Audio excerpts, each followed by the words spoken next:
Hola, ¿qué tal? ¿Cómo están? Muy buenas tardes, bienvenidos a Zona PUC, bienvenidos a Espacio de Gestión, el programa de radio de la Maestría en Gerencia Social de la Pontificia Universidad Católica del Perú. Gracias por acompañarnos, gracias por estar con nosotros en este programa que llega a ustedes gracias al enorme esfuerzo que hace la Maestría en Gerencia Social por poner los temas importantes sobre la mesa, los temas de fondo, los temas que tienen que ver con proyectos, con políticas públicas, con gerencia en el Estado, en fin, en el Estado como en otros espacios, por supuesto. Estamos muy contentos de que nos acompañen y que sean parte siempre de Espacio de Gestión. Hoy vamos a hablar de la comunicación, el impacto de una buena gestión de la comunicación en los proyectos de desarrollo. No hay forma de gerenciar proyectos si el componente comunicacional no está bien gestionado. Cuidado con decir, no, es que la culpa la tiene comunicación, como si fuese un gran cajón desastre, ¿no es cierto? No. Aquí de lo que hablamos es de la posibilidad de tener una comunicación bien gestionada y bien manejada en los proyectos de desarrollo. Para eso vamos a hablar con Lourdes Sandoval, ella se encarga de proyectos de Calandria. Calandria ha trabajado tantísimos años, ha trabajado y trabaja tantísimos años ya el tema de comunicación para el desarrollo. Y lo vamos a intentar explicar con casos, con ejemplos y con una buena conversación con nuestra invitada. Esto será después de la pausa. Gracias por estar con nosotros. Mi nombre es Carlos Cornejo y esto es Espacio de Gestión. Bueno, la comunicación, ¿qué tema? No es raro escuchar cuando hay un problema que dicen, es que no se comunicó bien. Falla un proyecto, es que no lo supimos comunicar. Y en algunos casos es verdad, pero en algunos casos la comunicación es como una suerte de gran bolsón donde entran los problemas de otras áreas cuando se gestionan proyectos. Hoy queremos hablar del impacto de la buena gestión de la comunicación en los proyectos de desarrollo, cómo estos pueden potenciarlos, cómo estos los elevan, les dan otro matiz cuando la comunicación es buena. Y quien sabe mucho de comunicación para el desarrollo es Calandria. Años trabajando en el tema, una organización no gubernamental muy metida en estos avatares, iba a decir en estos negocios, pero lo suyo es el desarrollo, ¿no es cierto? Entonces, bueno, pero es una palabra no pertinente, en estos avatares. Lourdes Sandoval es encargada de proyectos en Calandria. Yo creo que su mirada de lo comunicacional va a ser muy útil para quienes en la gerencia social gestionan proyectos. Así que, Lourdes, estamos súper contentos de tenerte en el programa, que nos acompañes, bienvenida. Bueno, muchas gracias a ti por darnos la oportunidad de este espacio y compartir la experiencia de Calandria, que como tú dices, sí es un avatar de mucho tiempo. ¿Cuántos años? Con mucho aprendizaje. Calandria ha cumplido 32 años, mira, ¿no? Por pues, los 33. Claro. ¿No? Y es cierto porque también el tema de la comunicación como que me parece que ahora está un poco más resaltada, sí. ¿No? Está mirada mucho mejor, sí. ¿No? Hay profesionales que se están dedicando a la comunicación y que están haciendo pues que la gestión pública, ¿no? Los proyectos traten de acercarse mejor a los ciudadanos, ¿no? Vamos a ello. Es importante. Vamos a ello entonces. A partir de esos 32 años de experiencia Calandria, ¿cuándo el componente comunicacional en los proyectos de desarrollo percibes tú que comenzó a tomar presencia, a tener presencia, a tener forma en los proyectos de desarrollo, o siempre la tuvo? ¿Cómo fue? Mira, creo que no necesariamente la tuvo, ¿no? Uh-huh. Yo creo que en estos últimos 5 años, para ser un poco más precisa, es que se empieza a mirar de una manera más crítica nuestra intervención como proyectos de desarrollo y entonces ver cuáles son los componentes que faltan, ¿no? Pero antes creo que no. Entonces es cierto que cuando uno trabaja en desarrollo, trabaja muchos aspectos, ¿no? Uno es el tema de querer que la gente viva mejor, ese es un aspecto importante, ¿no? Y en ese sentido entonces se trabajaron muchos proyectos temáticos, ¿no? El tema de salud, de educación, el de medio ambiente, ¿no? Estaban vinculados más a la gobernabilidad, ¿no? Cómo hacer para que el desarrollo también incorpore la voz del ciudadano, ¿no? Y en ese sentido también salieron muchas leyes, el de presupuesto participativo, el de transparencia, ¿no? El de la rendición de cuentas, estamos hablando de los 80, los 90, ¿no? Los 90, donde se consolidaron estas normas, ¿no? Pero sin embargo, para que esta relación de desarrollo implique también una opinión del ciudadano, porque lo que encontramos, ¿no?, en los años 80, cuando yo empecé a trabajar en Calandria, por ejemplo, fue de que habían muchos gobernantes que entraban con mucha buena voluntad, pero que sin embargo la idea de desarrollo, y yo la he visto y la he vivido en los pueblos y en las ciudades donde he participado, ¿no?, es como que tú entras y lo primero que quieres es cambiar y remodelar esta mirada de desarrollo tratando de mirarte como Lima. Yeah. Y entonces es como destrozaban las plazas de armas de las municipalidades. Seguro que tú en algunas visitas que has ido, ¿no?, es muy sintomático que el desarrollo estaba vinculado a remodelar mi plaza de armas. Por ejemplo, la de Guanta, ¿no?, que era preciosa. Cuando tú miras las fotografías antiguas, ¿no?, de los años 70, los años 80, tenían unos árboles. Y ahora tiene palmeras. Okay, entonces hay una concepción de desarrollo limeño que intenta decirle a los otros, yo vengo a ayudarte y vengo a traerte soluciones. Pero también de las autoridades que miraban que desarrollo era un poco mirarte más desde Lima, okay, ¿no? O sea, acercarte a la ciudad. Porque una de las cosas también es cierta de que muchas de nuestras comunidades, ¿no?, su acercamiento a Lima era bastante limitado. Entiendo. ¿No? Entonces, el querer sentirte que había algo que te acercaba a la ciudad por todos estos olvidos que hay, iba a ser bonito para todos, ¿no? De acuerdo. Y no necesariamente es así, ¿no? Porque definitivamente estas plazas de armas concentran una historia muy rica para la gente, ¿no? Entonces, y ahí es donde la comunicación es importante, porque entonces creo que muchas autoridades en esta idea de que yo mejoro mi plaza y la hago más moderna, no necesariamente han dialogado con su comunidad, con su ciudadanía, ¿no?, con la gente de a pie que se sienta las tardes, ¿no?, a darse una vuelta por su plaza de armas, ¿no?, sobre si ese cambio que están haciendo les gusta. Yo me acuerdo haber ido a ciudades después de 2, 3 años y siempre encuentro la plaza de armas cerrada porque está en remodelación. Y han sido en diferentes periodos, ¿no? Sí, es verdad. Es que es bastante un buen apunte, sí, gracioso. Entonces ustedes descubren que los proyectos de desarrollo la aproximación de Lima a lo que se consideraba desarrollo es una mirada que no tiene en cuenta al ciudadano, que no tiene comunicación con el ciudadano. Sí. ¿Y cómo resuelves eso después en el tiempo? ¿Cómo va cambiando? Entonces, una de las cosas importantes es que acercar a las autoridades a las normativas vinculadas a comunicación, okay, en ese entonces, ¿no? Entonces, la gestión pública.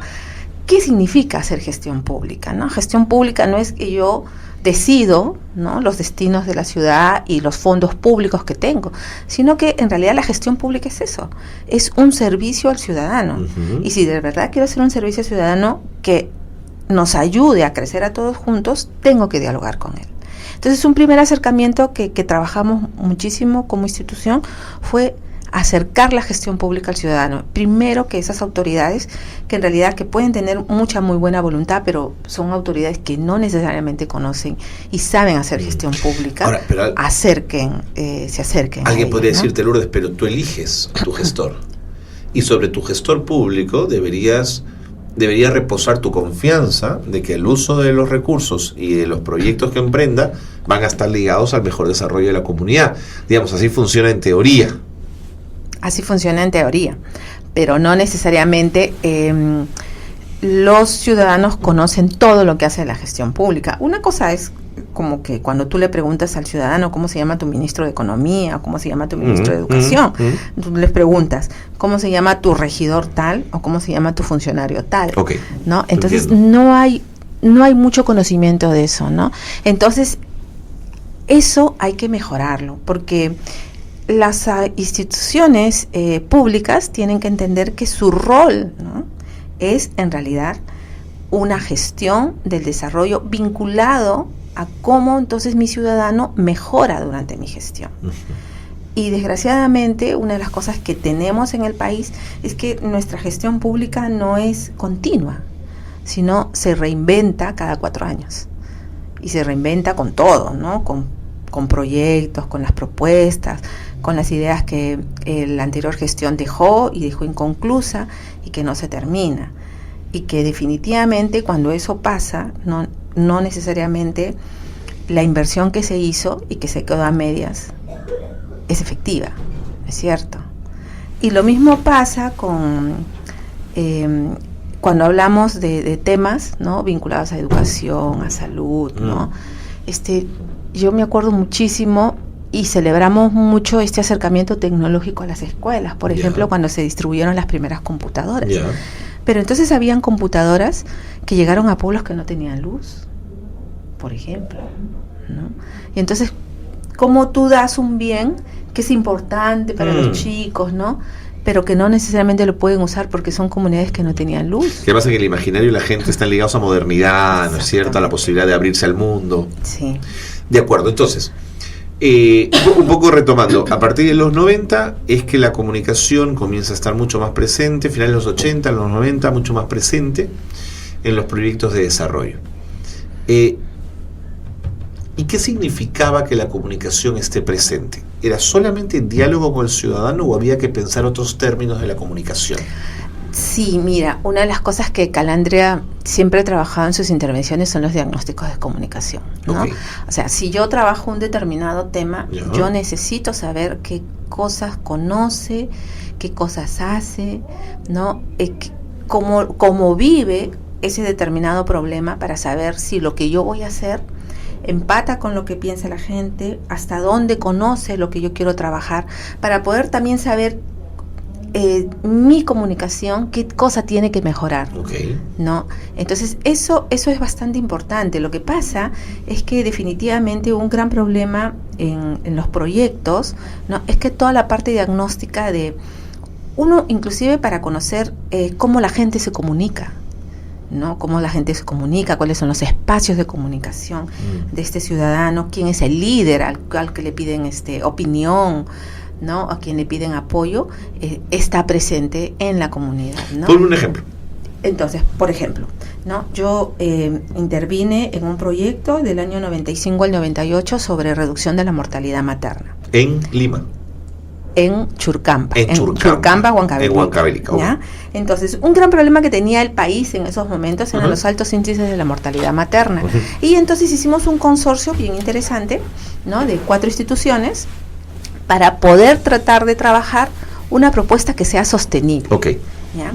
Y entonces, antes de la intervención, hicimos varias visitas a la zona y dialogamos con las autoridades sobre qué cosa pensaban, cómo hacían, lo que nos ayudó a reformular el proyecto, pero además hicimos una línea base y todo un diagnóstico de comunicación donde barrimos literalmente con opiniones de las autoridades, del propio personal de salud, de las comunidades, de las organizaciones, y una cosa importante, hicimos reuniones con gestantes para saber, ¿no?, desde ellas mismas cómo percibían el tema del embarazo, del parto, del puerperio, de la atención del recién nacido, pero también cómo veían ellas la atención de los establecimientos de salud, ¿ya? Hay 2 cosas muy importantes como comunicadora, lo que yo aprendí, ¿no?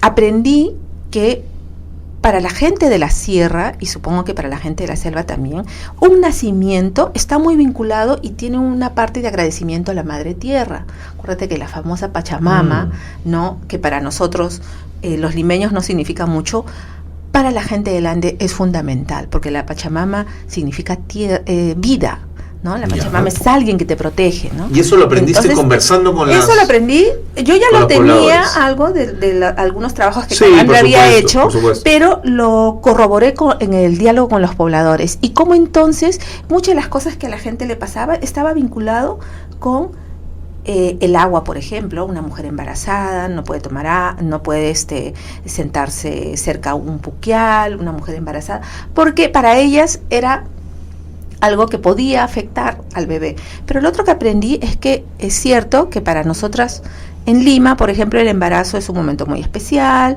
y tenemos otro imaginario del embarazo, seguro. ¿no? Pero allá no. porque entonces es algo muy natural, es una condición natural de la mujer, y esa condición natural no necesariamente tiene que ser cuidada. Pero ese diagnóstico del que me estás hablando me lleva a niveles más antropológicos y más sociológicos que comunicacionales. Entonces, ¿dónde está la comunicación aquí? Esto me lo vas a contar después de la pausa, porque me tengo que ir al corte. Estamos en Espacio de Gestión, el programa de radio de la Maestría en Gerencia Social de la Pontificia Universidad Católica del Perú. Pausa y volvemos.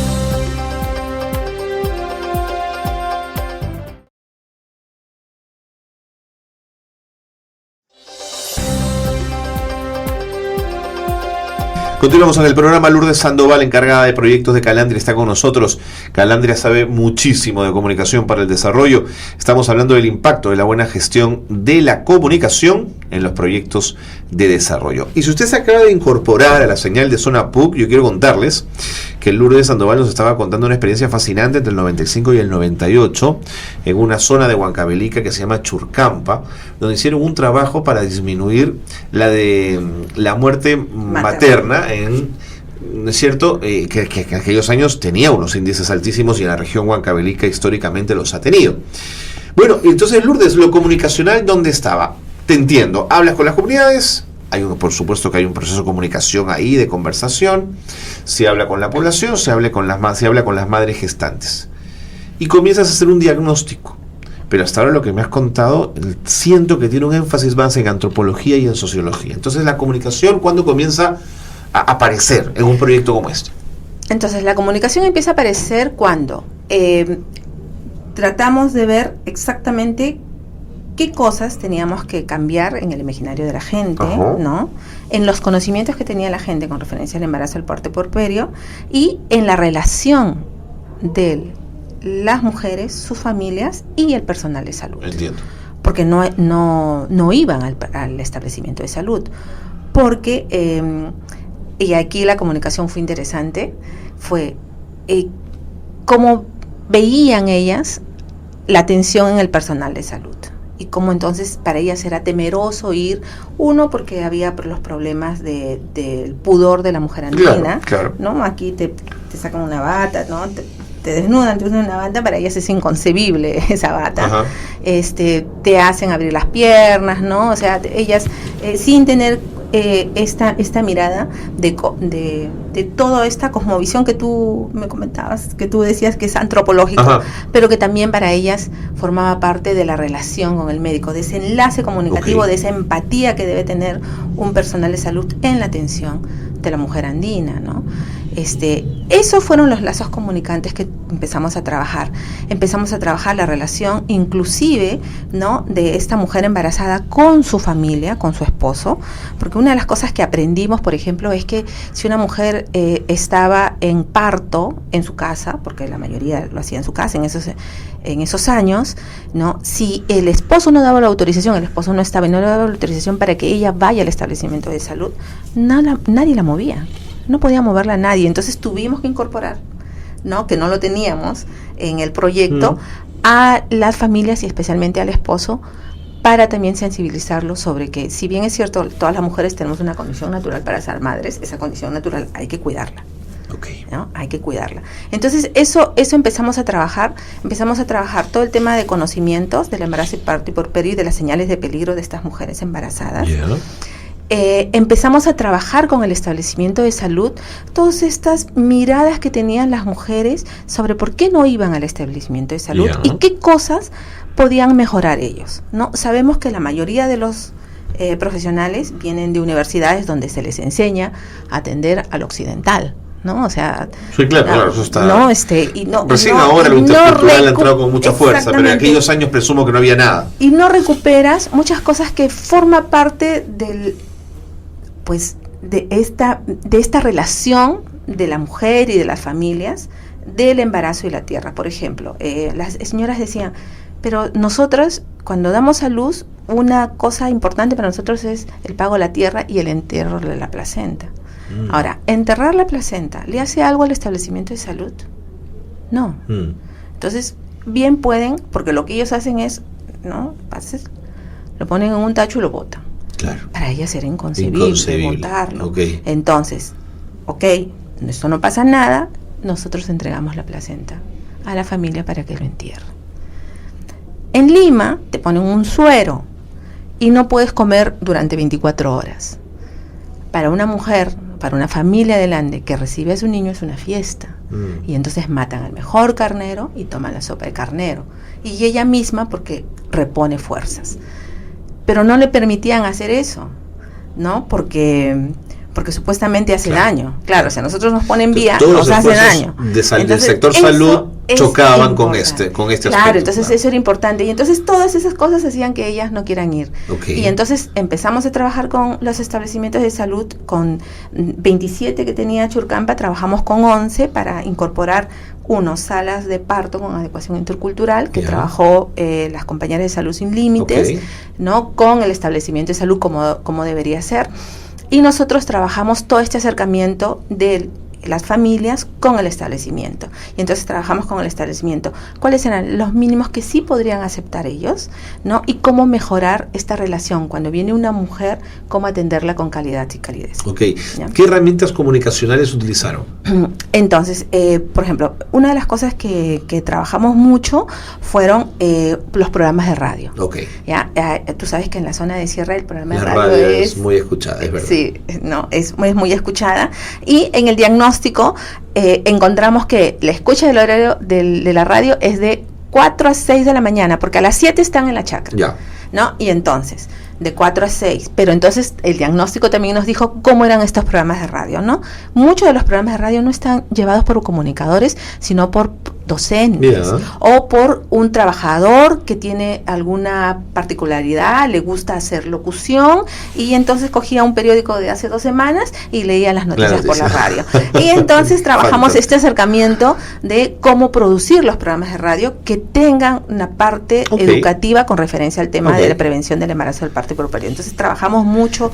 Pero esa decisión de usar la radio en esa hora, con esos contenidos, no la hubieses podido ver clara si no tenías ese diagnóstico previo de aproximación con la población. Claro, porque una de las cosas que también tratamos de identificar es qué emisoras se escuchaban. Claro, por ejemplo. ¿No? Entiendo. Y entonces encontramos en algunos lados una emisora que tenía una llegada muy grande, ¿no? U otras emisoras, porque también hay muchas evangélicas. Claro. Y entonces dialogamos con ellos, negociamos con ellos, hicimos la capacitación, mejoramos sus programas de radio y después unas cosas que hicimos como un comité, no de vigilancia, sino de ayuda de las comunidades para ver con estos señores productores qué otros temas serían importantes trabajar en la comunidad. Fantástico. ¿No? Y fue muy bonito, porque entonces había como grupos de mamás, de señores, donde se reunían con el productor y armaban, y entonces decían, mira, en mi comunidad hay este problema, sería bueno trabajar ese tema en el programa de radio. De acuerdo. ¿Ya?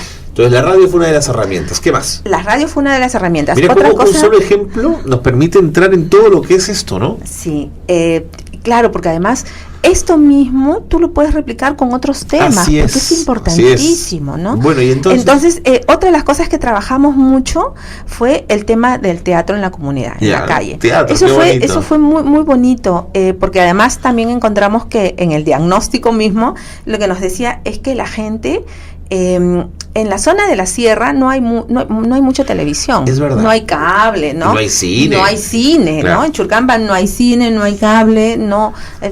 Llegaba un cable y era el programador que te ponía la película y a la mitad se salía de la película porque quería ver otra cosa y se enchufaba. Pero hay muy poca televisión, salvo en los restaurantes, ¿no? Entonces encontramos que la gente en realidad, la sierra es oral. Se comunica oralmente, ¿no? Y entonces, el teatro lo trabajamos con los promotores de salud, con 120 promotores de salud de estos 27 establecimientos de salud, y de este grupo hicimos un grupo para que armen obras como de teatro, ¿no? Y entonces, junto con el establecimiento de salud, hacían escenificaciones sobre el cuidado del parto, el momento del parto, el momento del recién nacido, pero trabajado mucho con humor, ¿ya? Y entonces hicimos un núcleo bien importante, como de 30 promotores de salud, que a su vez lo replicaron en sus propios establecimientos, formando sus propios grupos. Y entonces una de las cosas creo que es importantísimo es que el establecimiento tiene que salir e ir a las comunidades. Acuérdate que en la sierra un establecimiento de salud queda pues como a 4 horas de una comunidad, ¿no? Y entonces ellos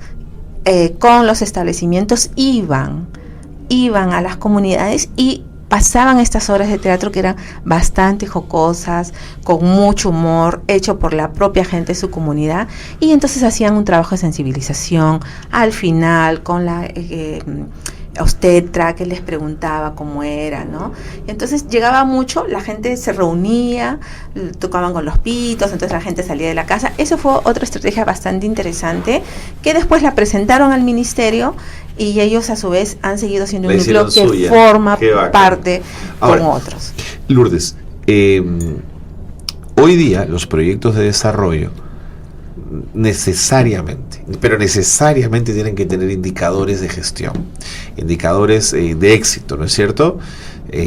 O sea, tú necesitas medir. Si hiciéramos ese ejemplo de Churcampa hoy, tendrías que tener, a ver, cuánta gente a partir de ver la obra de teatro fue después a la posta, por ejemplo, o cuánta gente habló en su colegio de la obra. O sea, tienes que poner indicadores. ¿En esos años los tenían o todavía era una cosa muy incipiente manejarse con indicadores?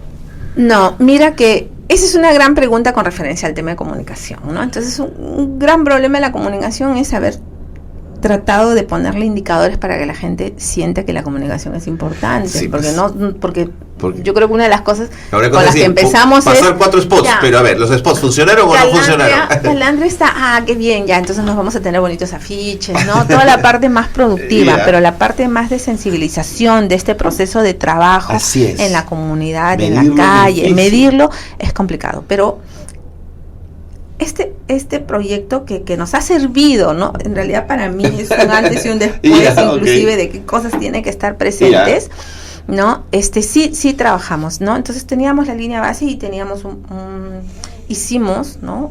Una línea final para ver cuánto habíamos mejorado en el tema de los conocimientos, ¿no?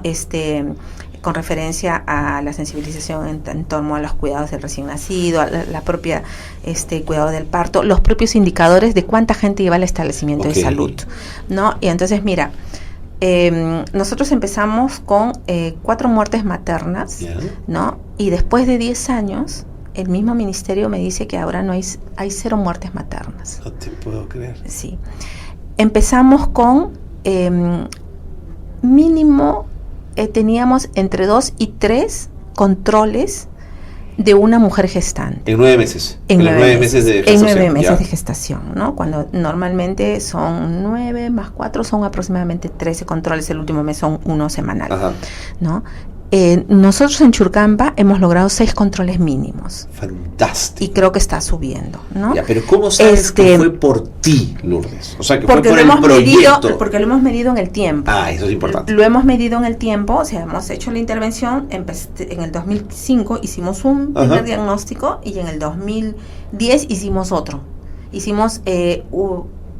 Repetimos los mismos instrumentos con la gente y entonces medimos cuánto habíamos mejorado en conocimientos, pero también usamos los datos oficiales del ministerio. O sea que el tiempo es fundamental para a la hora de medir.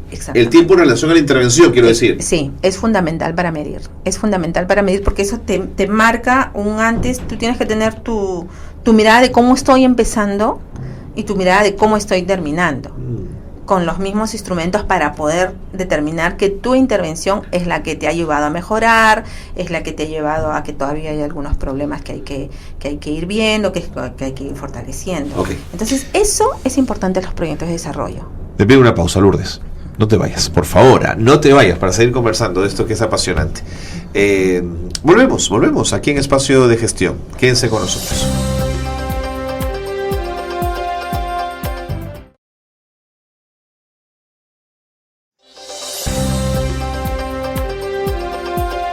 Bueno, Lourdes, pero hay mucha gente que nos está escuchando y aprovecho para darles la bienvenida a quienes se incorporan recién a Zona PUC. Estamos llegando a la Universidad Católica y al mundo a través de la internet y estamos hablando con Lourdes Sandoval, encargada de proyectos de Calandria. Estamos hablando del impacto de una buena gestión comunicacional en los proyectos de desarrollo. ¿Qué es más sencillo? Llegar a una localidad como Churcampa, ¿de cuántos habitantes estábamos hablando? 400 personas. Pobladores, 400.000 pobladores. 400.000 pobladores, ok. Donde lo comunicacional es deficitario, es decir, deficitario en términos de cantidad de formas de comunicarse, ¿no es cierto? Tienes la oralidad, tienes la televisión muy de vez en cuando y en lugares específicos, y la radio con las características que tú misma nos has contado. Un proyecto de desarrollo en una ciudad, por ejemplo, con la sobrecomunicación, digamos, con la sobreinformación, ¿es más fácil o es más difícil, Lourdes? Es un poco más difícil porque lo que tú tienes que ver, dependiendo del tema que tú trabajes, es tratar de conocer, ¿no? Precisamente esto que dices, ¿no? Hay mucha información que algunas veces se vuelve desinformación. Absolutamente. También. Absolutamente. ¿No? Y entonces, buena información que pasa desapercibida. Y entonces, si tú quieres trabajar un tema, tienes que saber qué es cuáles son los conocimientos que tiene la gente sobre ese tema, porque si no, si tú quieres mejorar el tema de la participación de los chicos en el tema de salud sexual y reproductiva, ¿no? O quieres trabajar el tema de la sensibilización con referencia a los IRAs y a las EDAs, ¿no? Mejorar los indicadores, porque definitivamente hay cosas que se han mejorado y hay cosas que todavía no, y hay puntos de quiebre. Entonces, tienes que conocer exactamente cómo lo vive la gente, qué es lo que piensa del tema y qué conocimientos tienen, ¿no? Una cosa muy chiquita. Nosotros hicimos una intervención con Villa El Salvador, con la zona sur de Villa El Salvador, de los chicos, para conocer, para mejorar el tema de la prevención de ellos frente a las infecciones de transmisión sexual. Y entonces hicimos una encuesta con los chicos para ver cuánto conocían del tema. Y en la encuesta tú haces preguntas de conocimientos, pero también preguntas de control, ¿no? Que te permite ver si esta respuesta, ¿no? es lo del paso o que esa forma parte de su práctica. Y una de las cosas que encontramos bastante alucinante fue que, por ejemplo, nosotros les preguntamos, ¿no? ¿Cuáles son los métodos que conoces para prevenir el embarazo? Entonces te dicen una batería, porque los chicos en realidad no hay que decirles nada nuevo. Inclusive te encuentras que hay cosas como los chicos no tienen mucha plata y entonces son muy imaginativos en las formas de prevenir, ¿no? Pero después, cuando les preguntamos cómo se previene el VIH-Sida, por ejemplo, ¿no? Nos dijeron usando los métodos de planificación familiar. Y esa fue una respuesta recurrente muy alta. Nos sorprendió muchísimo por qué. Y entonces, habíamos visto que cuáles son los métodos de prevención. Entonces, el condón, ¿no? Las píldoras, tal, ¿no? Pero cuando ellos, y también es alta la respuesta, casi llegas al 95% del conocimiento. Pero cuando les preguntamos cuánto, ese mismo porcentaje, el 95%, había salido con los métodos de prevención del VIH-Sida. Y el método de prevención del VIH-Sida, el único método de prevención es usar condón. Así es. ¿Ya? Entonces, inferimos que conozco mucho de métodos de planificación familiar donde está el condón, y cuando respondí, ¿no? Ergo, son lo mismo. ¿Ya? Entonces, los métodos se habían vuelto, porque ahí está el condón también, como lo que yo utilizo para prevenir el VIH-Sida. Entiendo. ¿Ya? Que era altísimo. Entonces, con el ministerio, con la gente de Lima Sur, ¿no? Con la DISA 1, si no me equivoco, en ese entonces, empezamos a trabajar mejor esto de la prevención del VIH-Sida solamente con el condón. Y hay que sacarlo del ámbito de la planificación familiar, llevarlo a otros espacios. ¿No? Y entonces trabajamos con un grupo de chicos líderes de las comunidades, de aquí, de Villa, de las que trabajaban con la gente con la gente del sector, ¿no? Esos sectores, para poder ver qué iconografía podría llegar a los chicos, qué cosas se están parecidas, vinculadas a lo del condón. Permíteme un paréntesis ahí. Me parece eso sumamente importante, porque últimamente cuando voy al Ministerio de Salud recibo mucho folleto con viñeta, con dibujito. Y entonces a veces me he preguntado cuán útil puede ser la información en viñeta. Podemos tener la sensación que es muy clara y explicativa, pero también podríamos pensar que algunos adultos no le van a prestar atención porque podrían interpretar que se trata de información para jóvenes y no para él. Es decir, por eso lo de la iconografía es fundamental. Me parece que es una aproximación sumamente interesante. ¿Y qué encontraron? Bueno, entonces, cómo relevar el tema del uso del condón en estas iconografías también, y cómo entonces, claro, cuando tú trabajas con los chicos, tu mirada es muy de adulto, ¿seguro? ¿No? Y entonces ellos armaron otra iconografía de la relación de pareja, ¿no? De ellos mismos, ¿no? Parecía, en ese sentido, que como que estaban echados, ¿no? Teniendo relaciones, pero si tú lo veías bien era completamente distinto. Entonces, claro, si lo hubiéramos trabajado nosotros, solo nosotros, ¿no? Y con el sector salud, hubiéramos hecho otra cosa a lo mejor, ¿no? Totalmente. Pero eso fue algo que ellos mismos trabajaron, lo validaron ellos mismos, ¿no? Nosotros bajamos también a la validación para ver cómo era y cómo lo veían ellos. Ellos lo veían completamente distinto a nosotros. ¿Y cómo transformaste después tus herramientas comunicacionales? Y después entonces empezamos a trabajar con ellos, inclusive en las ferias, porque empezamos a bajar a comunidad, a sus espacios de los chicos. Eso es importante también. En Churcampo, por ejemplo, encontramos que el espacio de encuentro eran las ferias dominicales de intercambio de productos, que eran de 4 a 6, y el ministerio tenía que hacer, entonces iba ahí con su carpa a brindar información, porque llegaba mucha gente de 4 a 6. A las 6 de la mañana ya no tenías nada, pero había llegado un montón de gente. Igual, ¿dónde eran los espacios donde los chicos se reunían? Las canchitas de fútbol, los bulevares, las discotecas, y entonces hacer un circuito de información en esos lugares, ¿no? Y nada, ¿no? Claro, algunos nos encontramos con unos papás diciendo, ay, sí, ustedes están promoviendo que los chicos tengan relaciones sexuales. No, estamos trabajando para prevenir que haya más contagio de VIH-Sida. ¿Por qué? Porque el tema de VIH-Sida en jóvenes, y eso sí es cierto hasta ahora, ha empezado a descender. Sí. ¿No? O sea, entonces tú encontrabas antes, a partir de los 25, 30 años, un diagnóstico de VIH-Sida. Ahora lo encuentras hasta a los 19, 18, seguro, 17, seguro, ¿no? Seguro. Entonces eso era importante trabajarlo, ¿no? Y decirles exactamente que la única manera de prevención era... De acuerdo. Usando condón. Y entonces estos chicos dibujan, se dibujan ellos mismos en las relaciones sexuales, pero de ahí tienes que sacarte un producto comunicacional, ¿no es cierto? Porque lo que te han dado son pistas. ¿Qué hicieron después? Bueno, nosotros trabajamos los espacios comunicativos con los chicos, ¿no? Y ver que, mira, hicimos una cosa muy bonita, hicimos 2 videos, ¿no?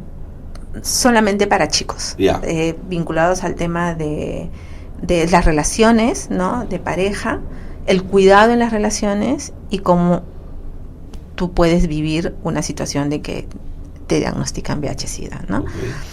¿Y los videos dónde los distribuías? ¿Dónde se propagaban? Bajábamos a los colegios, íbamos a una feria y los pasábamos en la noche, ¿no? En estos espacios, en una canchita deportiva, ¿no? Convocándolos a los chicos, ¿no? Bajábamos a la plaza de Comas, por ejemplo, que es una plaza que tiene bastante movilidad, porque a las 6 de la tarde bajan los chicos de los colegios, de los institutos, ¿no? Y entonces hacíamos una videoanimación que le llamamos de 7 a 9 de la noche, con el establecimiento, con una enfermera, ¿no? Y entonces pasábamos al principio videos musicales para jalarlos, engancharlos, y después lanzábamos nuestro video y entonces dialogábamos con ellos sobre lo que veían, ¿no? Y entonces dialogábamos sobre los personajes, no tú, ni tú, ¿no? Sino sobre el personaje. Buena idea. Y qué cosa harías diferente de lo que ha hecho tal, ¿no? ¿Qué le dirías a tal? Y no se avergonzaban. No, porque estaban hablando del personaje. Estaban dándole sugerencias al personaje y lo que ellos podrían o no podrían hacer, o lo que harían, ¿no? Y eso fue bastante bonito, ¿no? Entonces nosotros le llamábamos las videoanimaciones. ¿No? Las videoanimaciones, llegábamos con nuestro proyector, ¿no? Nuestro ecran gigante que conseguimos, ¿no? Y llegábamos un cine en la plaza, exactamente, eso le decíamos, cine en la plaza, cine en la canchita, ¿no? Y entonces llegábamos a dialogar con los chicos, ¿no? Entonces algunos papás también, ¿no? Entraban, ¿no? Entonces eso es una de las estrategias que empezamos a trabajar en este diálogo para saber dónde eran, ¿no? Y si no, íbamos al bulevar de Comas, de Independencia, con nuestro toldo, ¿no? Entregándoles información. Y en ese sentido, el ministerio, por ejemplo, en esos años, porque ahora ya no se puede, entregaban condones. entregaba condones, pero bueno. Pero era bastante divertido, nos volvimos chicos nosotros también. Yo, ¿dónde está? ¿Cómo hacerlo? ¿No? Cuéntame de la medición. Porque de la medición de Churcampa me has contado, pero en este caso, ¿cómo mediste después tus indicadores de impacto? Hicimos igual en Lima Sur para conocer estas miradas de mi acercamiento al tema de salud sexual y reproductiva, de cómo me cuido, de cómo me prevengo enfermedades. Volvimos a hacer una línea base, o sea, yo empiezo esta intervención con estos indicadores, ¿no? Con este tipo de conocimientos, y al final de la intervención nos permitieron volver a hacer otro, y entonces pudimos ver qué cosas habían mejorado en el tema de conocimientos, qué cosas habían cambiado con referencias a prácticas. Creo que es importante Carlos, que una de las cosas que hay que tener y hacer es que si yo hago una intervención necesito saber cómo estoy empezando y cómo estoy saliendo, para saber exactamente cuánto ha mejorado mi propia intervención, cuánto de mi intervención ha ayudado a modificar determinados comportamientos, determinados conocimientos, ¿no? Y determinadas prácticas, dependiendo del tiempo que yo tengo, ¿no? Pero desgraciadamente no necesariamente se le pone mucho énfasis a ese aspecto, ¿no? Que te permite ayudarte al final de tu intervención, medir y ver, me estoy yendo, quiénes estoy dejando, cómo estoy dejando, que inclusive si los establecimientos de salud o las instituciones con las que tú quieres que mejoren su relación con el ciudadano están siendo más reconocidas por sus pobladores, ¿no? Pero esas parecen decisiones más ligadas a medir el impacto del proyecto que el impacto de comunicación. No, también de comunicación. También de comunicación. También de comunicación, porque si tú te das cuenta que ha mejorado el nivel de conocimientos, hay todo un aporte fundamental de la comunicación en eso. Pero entonces si en el tema de las relaciones, también, ¿no? Pero retrocedemos 2 pasos. Entonces, qué difícil es para los comunicadores poder decir que el éxito de este proyecto tiene un componente fundamental por el aporte comunicacional de este. Ese es un poco mi pesadilla, lo que me quita un poco el sueño. Es decir, cuando hacemos intervenciones en lo comunicacional, ¿cómo se le dice al cliente, al que financia el proyecto, oiga, de esto lo comunicacional ha impactado en un 30%, en un 60%? Eso me parece que es difícil de asir, de tomar. Pero yo creo que eso ha ido cambiando en la medida que los propios proyectos de desarrollo se han dado cuenta de que en realidad es necesaria una medición de algunos aspectos fundamentales comunicativos, ¿no? Con determinadas herramientas muy finas, seguramente. Sí, exactamente, ¿no? Que no solamente pasa por poner, he producido tanto. Claro, sino esa producción, cuánto me ha ayudado a mejorar determinados conocimientos. Exactamente, ese es el punto. ¿No? Eso es importante, ¿no? Entonces, una de las cosas que tienen que preocuparse los proyectos de desarrollo no solamente es preocuparse por la producción, sino toda esa producción que puede ser importante, ¿no? Que tiene un número a veces un poco significativo en el proyecto. Seguro. Eso, cuánto me está ayudando a que esa información que estoy dando ahí está ayudando a mejorar determinados conocimientos con referencia a A, B y C. Que lo tengo que tener claro al inicio, porque si no, tú puedes mandar mucha información, pero no necesariamente ayuda, porque no sabes exactamente qué es lo que tienes que... Esa información tiene por dónde tiene que ir, y esos materiales entonces tendrían que estar vinculados a eso. Luego la pausa, ya es la última, te prometo, Lourdes, que es la última y te dejamos ir. Gracias por estar con nosotros. Pausa y volvemos.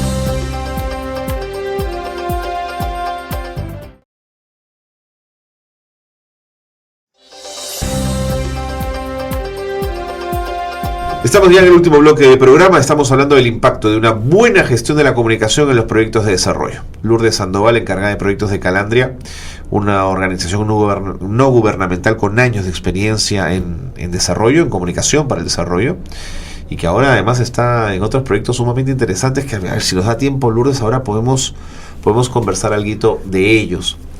Pero yo lo que te quería preguntar es lo siguiente: me has llevado a Churcampa, me has llevado a Villa El Salvador, donde es posible que se afiance esta idea de comunicación para el desarrollo, en tanto que se trata de comunidades con necesidades, digamos, económicas muy importantes, con pobreza, con precariedades institucionales muy fuertes, en fin.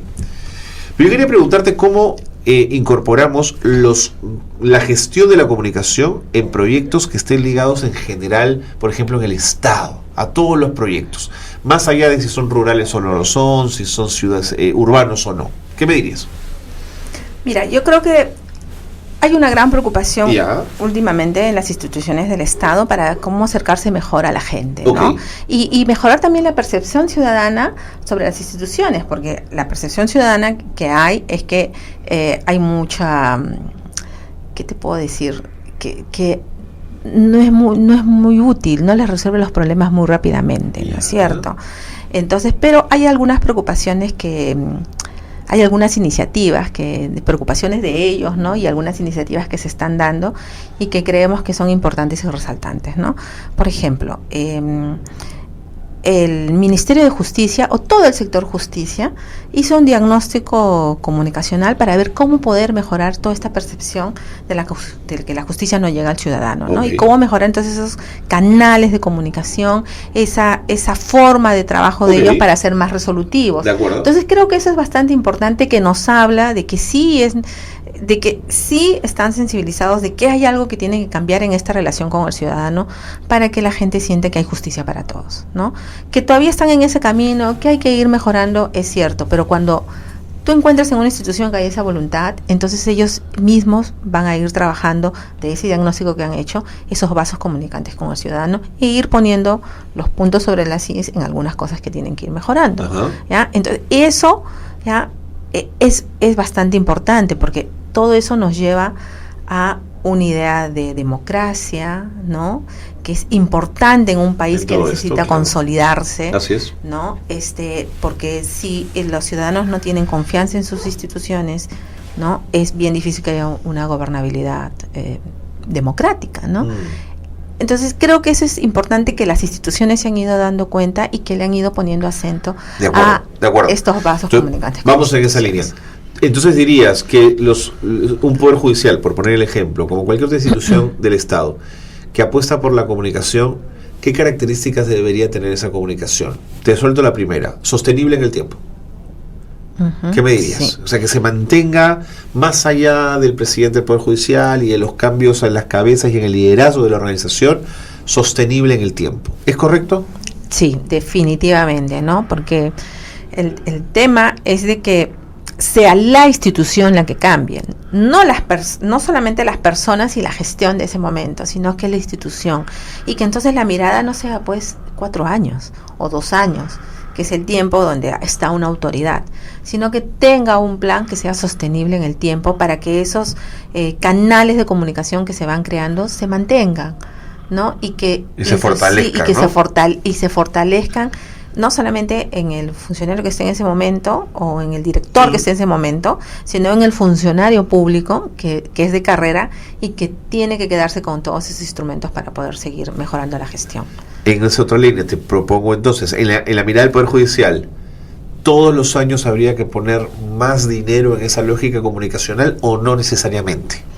Mira, yo creo que la gran inversión es al inicio, ¿no? La gran inversión que se tendría que hacer, ¿no? Está en una consultoría gratuita, Lourdes, se puede genial. No, cómo es mi comunicación, inclusive hacia adentro, ¿no? Una de las cosas que nosotros trabajamos mucho con los gobiernos locales era la mala comunicación que hay al ciudadano, ¿no? O sea, yo voy a una instancia y no es ahí, pero no me saben decir a dónde tengo que ir, o inclusive el vigilante que está ahí, yo tengo que hacer, es un edificio de 4 pisos, y me dicen, no, es abajo, no, es arriba, no sé, ¿no? Entonces tú te recorres toda la municipalidad y no, entonces no eso tienes que mejorarlo. Mira, independientemente de tu oficina, tú tendrías que tener un poco de saber por lo menos dónde está y qué hace cada. Déjame contarte una anécdota. Alguna vez me tocó ser coordinador o director de un área de comunicaciones de un instituto, de una universidad, y uno de los problemas era ese. La oficina A no sabía lo que había hecho la oficina B, ni sabía lo que había hecho la oficina C. Y tú sabes lo que hicimos, además sin un sol, grupo en Facebook. Hicimos un grupo cerrado en Facebook donde toda la gente de ese instituto estaba dentro del grupo y tenían por obligación todos los días contar qué eran las cosas que habían hecho y qué habían obtenido. Entonces unos contaban, hoy tuvimos el conversatorio sobre tal tema, fue un éxito, acá están las fotos, todo el mundo veía fotos. Nosotros tuvimos una discusión sobre, entonces entonces la gente en las otras áreas comienza a hacer suya lo que las otras áreas están trabajando. Entonces me parece que hacen el clavo, porque no es solamente hacia afuera, es también hacia adentro. Pero hay una tara ahí a vencer, y es que la comunicación para muchos es poder, y entonces no te sueltan las cosas que están haciendo, Lourdes. Claro, pero hay mínimos, ¿no? Porque, por ejemplo, ¿dónde quedan las oficinas? ¿No? Que no, ese es uno, okay. ¿No? Ese es uno. Y dos, ¿qué hace esa oficina? Lo mínimo, ¿no? ¿Qué hace esa oficina? Porque dice, señorita, ¿dónde tengo que ir? No, entonces ya sabes, ¿no? No, tienes que ir a tal oficina, sí. ¿No? Tienes que ir a tal, ¿no? Y decirte, ¿y qué cosas tengo que traer? Ya, 1, 2, 3 cosas, pero una oficina general de información de acuerdo. Que te brinde. Ese es un mínimo, ¿no? Que habría que tener. Es un mínimo, perfecto. ¿No? Ese es un mínimo. Pero eso es comunicación organizacional. Ese es organizacional al interno, porque si tú quieres en realidad tener una buena comunicación ciudadano, tu interno tiene que mejorar. Estar afiatadísimo, claro. Estar afiatado, claro. ¿no? Entonces, eso es importante. Y después, una segunda es la forma en que tú te relacionas con el ciudadano. Tú eres un gestor público, ¿no? El que vaya el ciudadano a preguntarte cosas, a pedirte cosas, es un deber tuyo y no un fastidio tuyo. Epa. ¿Ya? Que creo que ese es importantísimo. El tema de la calidad y calidez en la atención pública tiene que mejorar. Yo sé que hay muchos esfuerzos en eso. Hay los concursos de buenas prácticas, ¿no? De la gestión pública, ¿no? Que se hace, Ciudadanos al Día. Sí. Ahí hay cosas muy interesantes y hay más instituciones que cada año postulan, sí, a ese premio, ¿no? Sí. Y me parece importante porque significa cambios en esas gestiones. Qué bueno que lo traigas a esta mesa de conversación, porque y es importante decirlo, porque no se trata de dinero en algunos casos. Por ejemplo, que un municipio retire ese famoso vidriecito con un circulito al medio para hablar con el funcionario. Ya ahí hay una aproximación en la relación del ciudadano con su municipio y con el funcionario, ¿te das cuenta? Entonces no me parece mal pensar entonces, como lo recomiendas, un diagnóstico de la comunicación, cómo está internamente, para luego pensarla hacia afuera. Ok, entonces me has dicho sostenibilidad en el tiempo de la comunicación, me has dicho dinero probablemente al inicio, una fuerte inversión. Hemos hablado de comunicación interna sólida para trasladarla hacia afuera. Pero, ¿qué pasa si tenemos la mejor comunicación del mundo y el problema, que es el que creo yo hay en el Poder Judicial, es más estructural, que tiene que ver con grupos de familias que viven y medran del Poder Judicial, con la corrupción instalada, con la poca preparación de las personas que administran justicia? ¿Qué pasa cuando el problema es estructural y tú desde la comunicación no puedes resolver más que lo que tienes entre manos? Esa es una muy buena pregunta. Mira, siempre nos vamos a encontrar con esas miradas, ¿no? de la gente, pero creo que también desde el otro lado, desde la propia institución, sí hay que ver, ¿no? Qué es lo que quiero cambiar, ¿no? Y cuáles son los mínimos que debería cambiar. Definitivamente el tema estructural es fuerte en este país. Ajá. Es fuerte en este país. Arrastramos, ¿no? Arrastramos además una historia un poco, ¿no? pesada, con referencia al tema del propio manejo de la institución en relación con el ciudadano, ¿no? Entonces eso es algo que en realidad hay que ver cómo vamos cambiando, pero yo sí creo que hay que horadar la piedra. Y para horadar la piedra falta un goteo, claro, permanente, ¿no? Y un goteo permanente, claro, ¿no? Y en realidad sí hay el compromiso de la institución y pequeños cambios, eso lo va a percibir la gente. Es lo mismo que hicimos en Churcampa. En Churcampa, o sea, tuvimos una intervención de 3 años y medio, y al primer año era todavía conversar con la gente, ver cómo mejoro. Mira, una cosa bien bonita que hicimos en Churcampa, que no sé si el Poder Judicial u otras instituciones la puedan hacer, pero cuando tú vas a un establecimiento de salud de la zona de la sierra, ¿ya? Espero no quitarte tiempo. No, tranquilo. Es muy frío, es fríísimo. son fríos, ¿no? Son carteles, sillones, es un establecimiento de salud de Lima, ¿no? Entonces, empezamos a pensar cómo acercábamos este establecimiento de salud a la gente, a que la sientan suya. Y mira, fue una cosa así tan loca como, ¿cómo es una casa de una señora? Su mantel es un mantel andino, ¿no? O sea, de Huancavelica, ¿no? Que tiene unos colores que son completamente distintos a los de Tayacaja, a los de Junín, a los de Cusco, ¿no? Los churcampinos usan mucho flores, las mujeres en sus sombreros usan flores, mira todo lo que tuve que aprender. Claro, ¿no? claro, fascinante. Y los colores que usaban en Tayacaja es negro, pero negro con borlas de colores fuertes, ¿no? Y las churcampinas eran completamente distintas, eran un poco mucho más festivo, ¿no? Y entonces lo que hicimos fue, caramba, a ver, ¿cómo es este consultorio? Este consultorio pues no tiene ni un mantelito, ¿no? Porque los escritorios de los médicos son plomos, ¿ya? No, hay que ponerle un mantel. ¿Ya? ¿Cómo es la casa? Que la señora tiene su maceterito aquí con sus flores, que tiene, ¿no? En su casa colgado su pellejito, ¿no? Y entonces transformamos el consultorio de las mujeres de obstetricia y de atención del recién nacido con cosas de la zona. Los médicos tienen que haber dicho eso, se han vuelto locos.